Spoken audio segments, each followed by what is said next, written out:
Pennhurst State School and Hospital was opened from 1908 to 1987. It was originally known as the Eastern Pennsylvania State Institution for the Feeble-Minded and Epileptic. This institution was for mentally and physically disabled individuals of southeastern Pennsylvania. It's located in Spring City, Pennsylvania, in Chester County, and it housed about 2,790 people. Most of them were children. Overcrowding was just the beginning of the neglect and abuse that individuals at Pennhurst had to put up with. There would be about 60 beds per room and only about 1 or 2 employees to stay in there with the individuals. Lou Chapman did a study whenever she did a 2-day live-in experiment at Pennhurst Center in October of 1979. This uncovered a lot of negative things that were happening at Pennhurst. Some things people knew about, and some things have been overlooked for many years.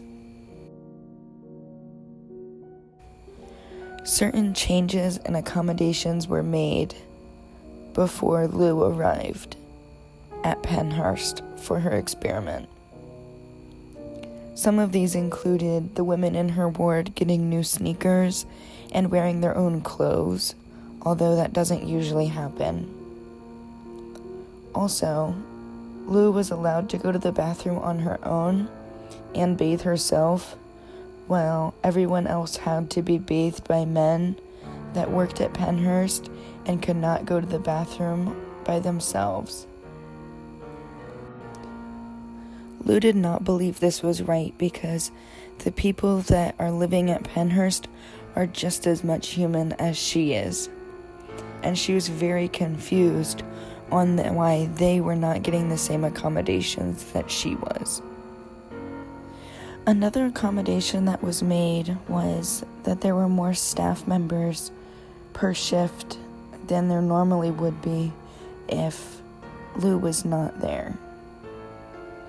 This was worrisome for her, since she was in a ward with 14 women that were classified as severely and profoundly disabled, and they needed care almost constantly. So for them to only have 1 or 2 staff members was not safe. All of the able-bodied residents got jobs that they would do within Pennhurst.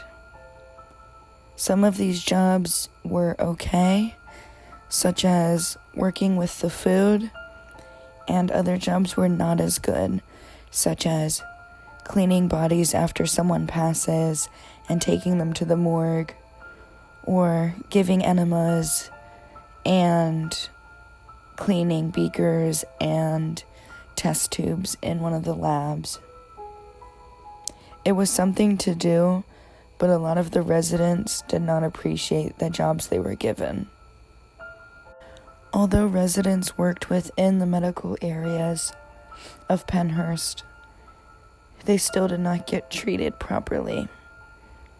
For example, dentist chairs such as this one would be used to pull children's teeth out so they would stop biting, although that was one of the effects that came along with their disability.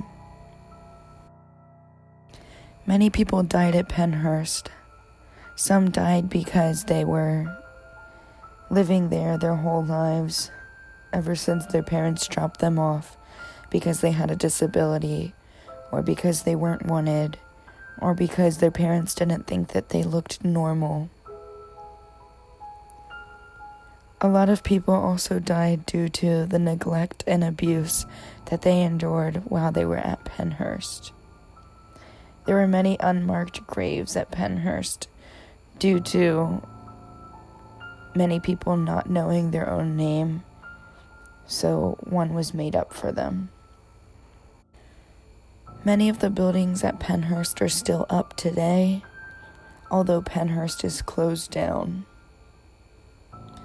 It has become an asylum attraction around Halloween time, and there are many people that are trying to preserve Pennhurst and make it not be an attraction for horror and entertainment in a way. They want people to know about the abuse and torture and pain that was caused at Pennhurst. Because if we don't learn from our history, we're doomed to repeat it.